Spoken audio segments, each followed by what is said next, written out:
How to split or trim a video on TikTok Editing Studio. Hello guys, this is Sarah from Create, Login and Delete. Let's get started.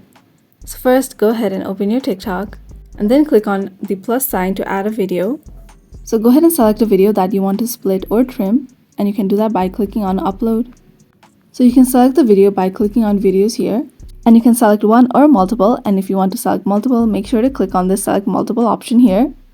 Once you've selected your video, click on this edit option at the side here, and you can just slide it over to where you want to split it. And when you're sure that this is where you want to split it, just let it sit there and click on the split icon at the bottom here.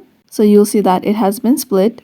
And if you want to delete the part that you have split, you can click on this delete right here. So you can split one or multiple times, and you can tap on the parts that you have split to go to that part. And if you want to trim it some more, you can just slide this part over as well if you want to trim it. And once you've made all the changes that you want, click on save at the top. So that's how to split or trim a video on TikTok Editing Studio.